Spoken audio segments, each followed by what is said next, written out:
সাংবাদিক ভাইরা আমার জন্য এত বড় একটা রিস্ক নিয়েছে, এই জন্য আমি কান্দিছি। আজকে ফোনে ফোনে আমার কোরআন শরীফ আছে, আমাকে শিবির বলে চালাই দিচ্ছে। আজকে আপনারা যদি এখানে না থাকতেন, আপনারা যদি আমার কাছে না আসতেন, আমি যদি ফোনটা করার সুযোগ না পেতাম, আজকে আমি পত্রিকায়, আমি যে পত্রিকায় নিউজ করি সেই পত্রিকায় আমার নাম শিবির নেতা হিসেবে ছাপা হতো। আমি আমার প্রেস ক্লাব, আমার সাংবাদিক সবাইকে আমার সামনে পেয়ে আমি খুবই কৃতজ্ঞ।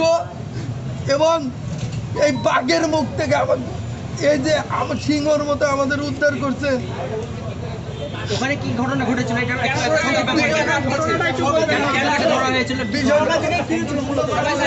বিষয়টা হলো, সকালে আমি যাই, সকালে কোর্টে ঢুকি, প্রতিদিন নিয়ম যে আমি কোর্টে ঢুকবো, কোথায় কোথায় রায় আছে আমি খুঁজে দেখবো, কোথায় হাজির আছে।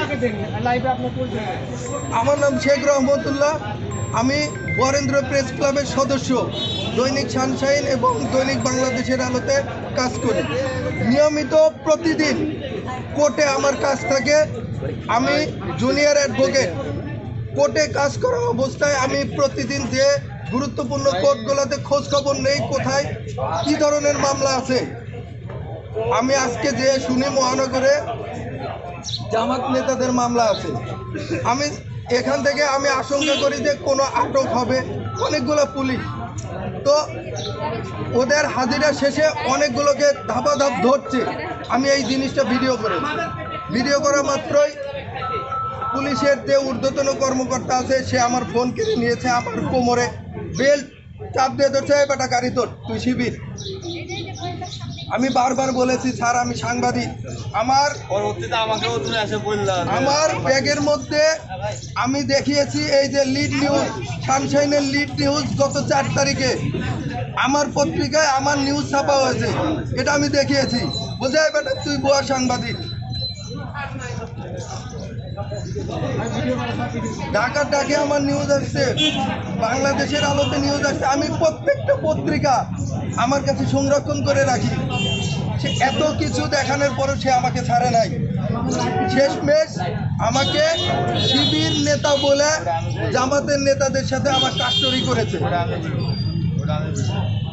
আজকে যদি আমার প্রেস ক্লাব আমার সামনে সাথে সাথে না থাকতো, আমি যদি আমার সাধারণ সম্পাদককে,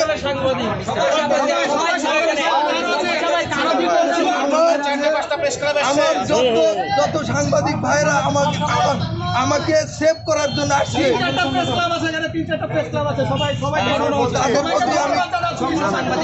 আমি তাদের প্রতি কৃতজ্ঞ।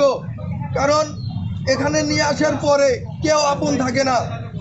ভাইয়ের সাথে আমার পরিচয় ছিল, ভাইকে বললাম, ভাই বললো যে আপনি চিন্তা করেন না, আমি ভাইদের জানাচ্ছি। আমি রেজাউল ভাইকে জানিয়েছি, ভাই আর অন্যান্য সাংবাদিক ভাইদের জানিয়েছে।